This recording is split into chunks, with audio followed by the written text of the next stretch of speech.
دور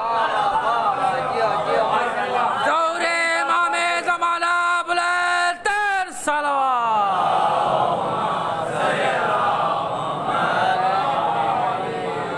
علی کا فکر شعور حیات نو کی اساس، علی کا فکر جہاں میں تمنگری کا لباس، علی کا علم دل آگہی شکست قیاس، علی کا علم گرم کشتری میں عدل شناس۔ بھٹک رہے ہو کہاں، بھٹک رہے ہو کہاں عاقبت گری کے لیے، بھٹک رہے ہو کہاں عاقبت گری کے لیے، علی کا نام ہی کافی ہے رہبری کے لیے۔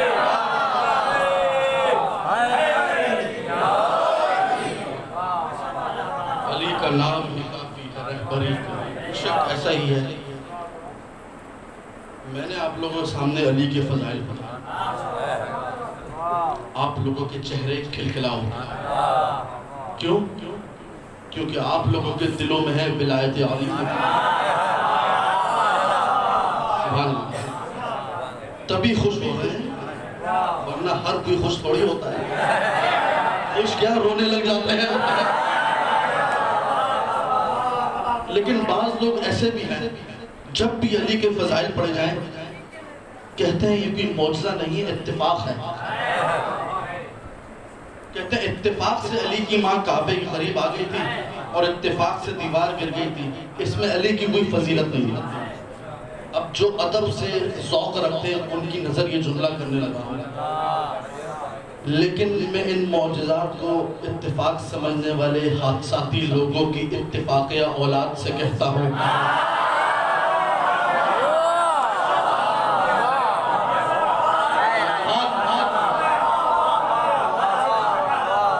لیکن ان معجزات کو اتفاق سمجھنے والے حادثاتی لوگوں کی اتفاقیہ اولاد سے کہتا ہوں کہ دیوار کا گرنا تو اتفاق تھا، کیا بننا بھی اتفاق تھا؟ کہتے ہاں، دیوار وہ بن بھی گئی اتفاق سے۔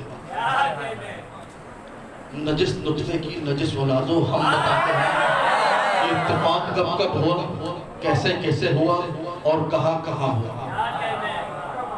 آخری بندے اتفاق سے علی کی ماں کعبے کے قریب آئی، اتفاق سے دیوار گر گئی، اتفاق سے علی کی ماں کعبے کے اندر گئی، اتفاق سے دیوار بن گئی، اتفاق سے 3 دن گزر گئے، اتفاق سے ان 3 دنوں میں ابو طالب سے کسی نے نہیں پوچھا کہ علی کی ماں کہاں گئی ہے، اتفاق سے علی کعبہ میں آ گئے، اتفاق سے علی کو نبی اپنے ہاتھوں میں اٹھا کے کعبہ سے لے کر برآمد ہوتے ہیں، اتفاق سے علی اس گھر میں جاتے ہیں جس گھر کو حجت ماننے کی عادت ہے، اتفاق سے اسلام کی پہلی دعوت کے دسترخوان ابو طالب کے گھر ملتا ہے، اتفاق سے 3 دن تک لوگ کھانے آتے رہتے ہیں، اتفاق سے ہجرت کی رات آ جاتی ہے، اتفاق سے علی سو جاتے ہیں، اتفاق سے بدر کا میدان سج جاتا ہے، اتفاق سے بدر کے میدان میں علی کی تلوار نیاب سے پہلی بار نکلتی ہے، اتفاق سے احد کا میدان تھا تو ہم نے دیکھا بعض لوگ کافروں سے اتفاق کر کے بھاگ گئے تھے، اتفاق سے 40 دن تک خیبر کا میدان سجتا رہا، اتفاق سے محمد نے کہا کل ہم علم اس کو دیں گے جو مرد ہوگا۔ اگر علی کی ساری فضیلتیں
دن اللہ محمد علی کے درمیان اس بات پہ اتفاق ہو گیا کہ ولایت علی کے دشمن اتفاقاً بھی حلال زادہ نہیں ہو سکتا.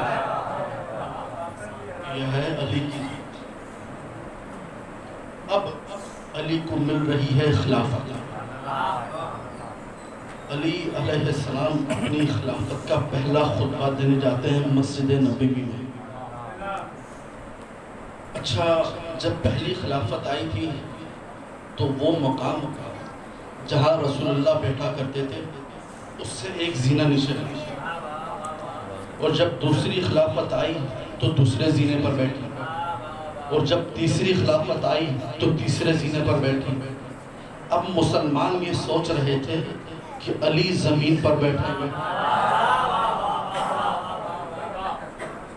علی مسجد کوفہ میں وارد ہوتے ہیں. چلتے چلتے پہلے زینوں کو اپنے پاؤں تلے رونتے ہیں، دوسرے زینوں کو اپنے پاؤں تلے رونتے ہیں، تیسرے زینوں کو اپنے پاؤں تلے رونتے ہیں، اور وہ مقام جہاں رسول اللہ بیٹھا کرتے تھے وہاں جا کر بیٹھتے ہیں. مجمع سے ایک بوڑھا کھڑا ہوتا ہے، کہتا ہے یا علی، یہ تو رسول کا مقام ہے، آپ یہاں کیوں بیٹھے؟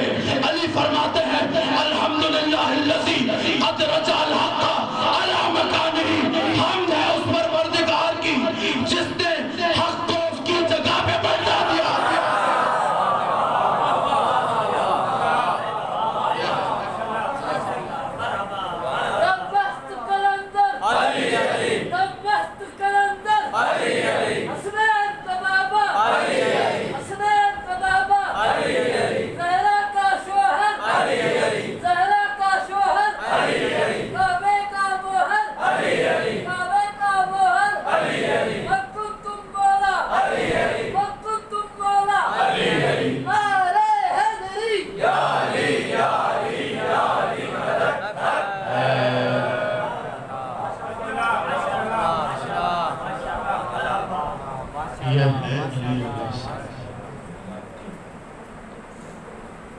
لیکن تاریخ کا اس بات پر اتفاق مجھے ملا ہے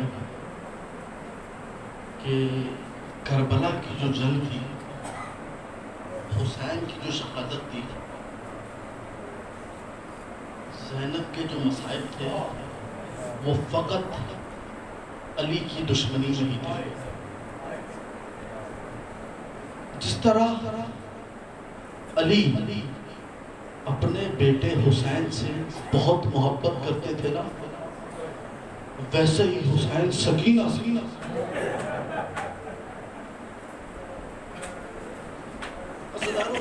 تاریخ کی کائنات کی سب سے مظلوم ترین یہ بچی ہے جس کو کفن میں نہیں جلے ہوئے کرتے میں دفن کیا.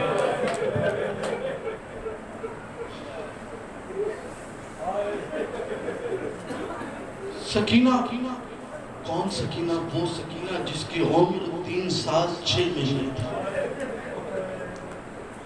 عزیزدارو، عام طور پر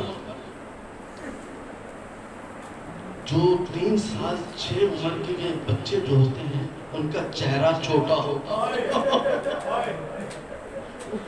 شمر کا تعلق اس قبیلے سے تھا جس قبیلے کی یہ خاصیت تھی کہ ان کے مردوں کے جسم بڑے اور ہاتھ موٹے ہوئے.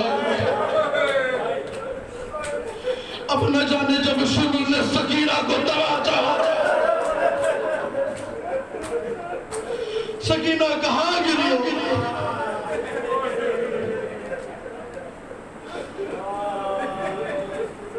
شمر نے بہت ظلم کیا ہے اس بچے پر. کیا ظلم کیا ہے؟ 11 محرم الحرام قافلہ جا رہا ہے شام کی طرف. شمر آتا ہے، کہتا ہے وہ بچی کہاں ہے جو بہت زیادہ کریا کر رہی ہے. سکینہ ڈری سہمی بیویوں کے پیچھے بیٹھے. شمر کہتا ہے اس بچی کو الگ سے اونٹ پر بٹھایا جائے گا. شمر نے سکینہ کو پکڑا اور اونٹ پر بٹھایا. ابھی قافلہ چلنا ہی شروع ہوا تھا، سکینہ اونٹ سے نیچے. شمر نے اب شبر نے کہا رسی لے کر آؤ.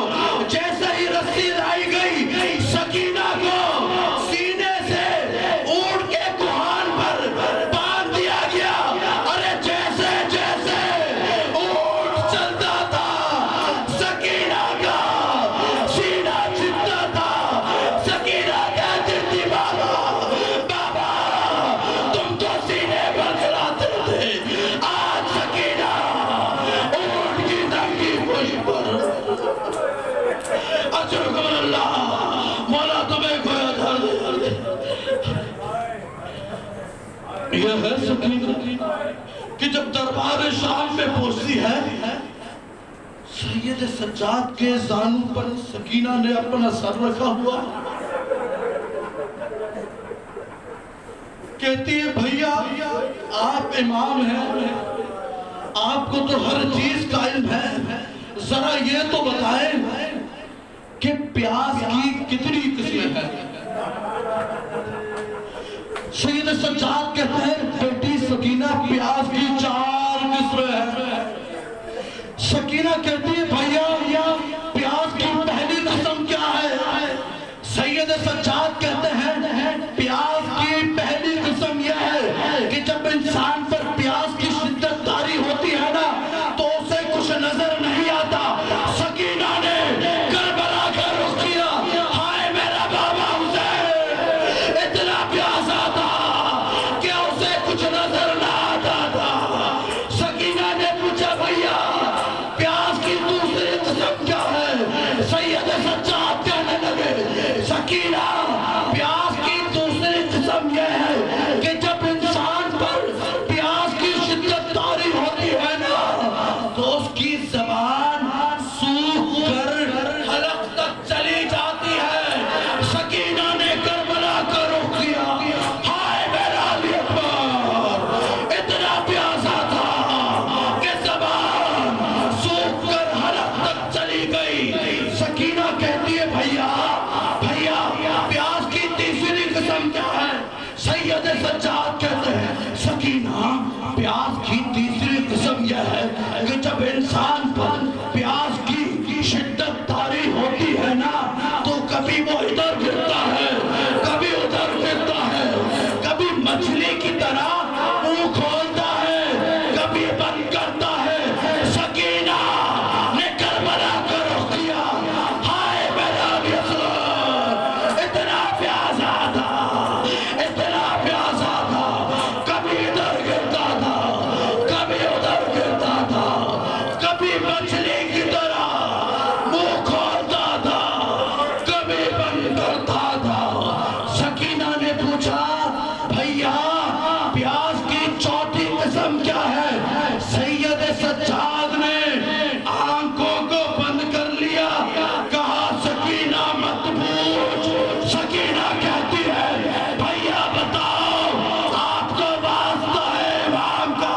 کہا سکینہ پیاز کی چوتھی قسم یہ ہے کہ جب انسان پر پیاز کی شدت طاری ہوتی ہے تو اس کی ہڈیوں سے اس کا گوشت الگ ہو جاتا ہے. سکینہ کہتی ہے بھیا آنکھیں کھولو. سکینہ کی طرف دیکھو ہڈیوں سے گوشت الگ ہو چکا ہے. اجرکم اللہ. مولا آپ کو کوئی غم نہ دے سوائے غم حسین کے. عزیزانو ایک مرتبہ سکینہ کی شہادت ہوتی ہے. جب غسالہ کو بلایا جاتا ہے نا کہ سکینہ کو غسل دو, غسالہ نے سکینہ کا جسم دیکھا. کہا بی بی اس بچی کو کوئی بیماری تھی جو اس کے جسم پر بڑے بڑے نیل کے نشان. اس بچی کو کوئی بیماری تھی کیا جو اس کے جسم پر بڑے بڑے نیل کے نشان ہے؟ زینب نے کہا نہیں یہ کربلا سے شام تک کبھی شمر کا